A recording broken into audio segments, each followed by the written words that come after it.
Here's what most gardening content won't tell you. The reason that hydrangea is underperforming has almost nothing to do with what you've been doing wrong this season. The problem started underground, quietly, the day you put it in the ground, and it's been compounding ever since. Today I'm going to show you 4 things to check and correct before July. They cost almost nothing. They take very little time, and at least one of them is almost certainly the reason your hydrangea never quite becomes what you imagined. I'll save the 4th one for last, because it's a mistake I see most often, and when you understand it, you'll wonder why no one mentioned it sooner. But before we get into the fixes, let me tell you about the hydrangea I killed slowly over 3 years without realizing it. My first hydrangea looked perfectly fine for a long time. That was actually the problem. I'd done my research. I bought good compost. I dug what felt like a generous hole. I watered on a schedule. And the plant did exactly what plants do when they're merely tolerating their conditions. It grew just enough to look okay. First season, I told myself it was establishing. Second season, it was a little bigger. By the 3rd year, I was standing in front of a shrub that had every leaf it needed and none of the flowers I wanted. No disease. No pests. Just a plant that had quietly decided to do the bare minimum. It wasn't until I started digging into root establishment, not the plant, but the science of how roots actually develop after transplanting, that I realized I had made every fundamental planting mistake there was to make. Not dramatically, subtly, in small ways that added up to a plant that would never truly thrive where I'd put it. Once I corrected those mistakes with the next hydrangea I planted, the difference was visible within a single season. Better stem structure, more vigorous growth.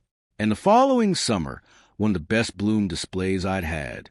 If your neighbor's hydrangea seems twice the size of yours, and it's actually younger, what I'm about to share is almost certainly why. Here's what most gardeners don't realize about hydrangeas. The problems that limit them long-term aren't the ones you can see. By the time your hydrangea is showing you symptoms, sparse blooms, weak stems, slow growth, the real damage happened months or even years earlier, silently, in the root zone.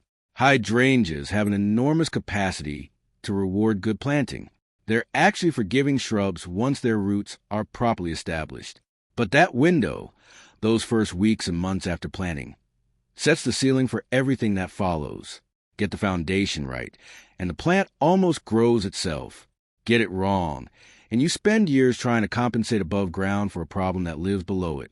The 4 things I'm about to walk you through all address that foundation. None of them require special products. None of them are complicated.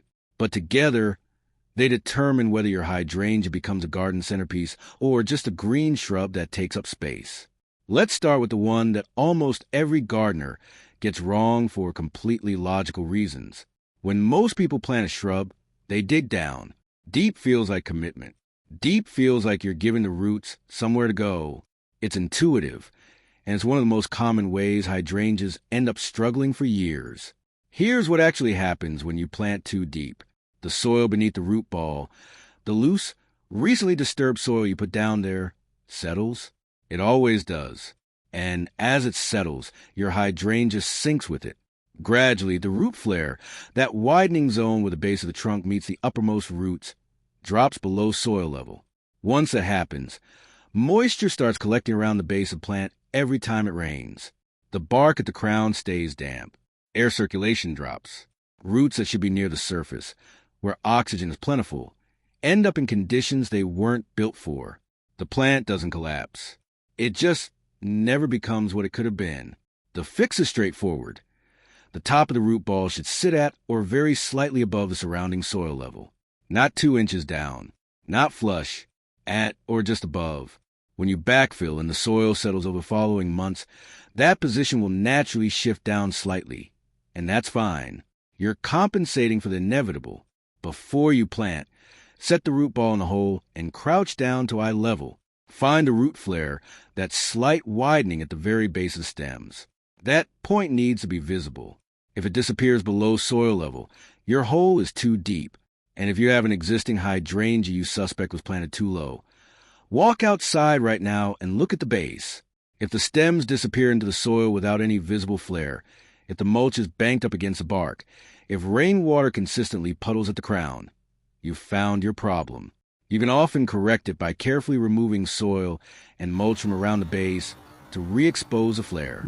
It takes 20 minutes, and it makes a real difference. But here's what most gardeners never realize. Fixing the depth is only half the equation. The width of your planting hole matters just as much, and it affects something completely different. Roots don't behave the way we tend to picture them. We imagine them driving straight down into the earth, anchoring the plant from below.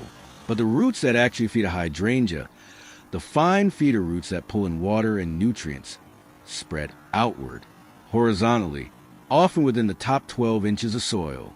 When you dig a hole that's only slightly wider than the root ball, you're placing that root system into a narrow column of loosened soil surrounded by untouched, compacted earth.